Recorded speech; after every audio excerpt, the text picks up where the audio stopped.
गीतसाराय गीततत्त्वाय गीतगोत्राय धीमहि गूढगुल्फाय गन्धमत्ताय गोजयप्रदाय धीमहि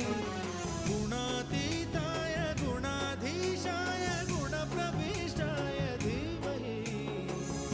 एकदन्ताय वक्रतुण्डाय गौरीतनयाय धीमहि गजेशानाय भालचन्द्राय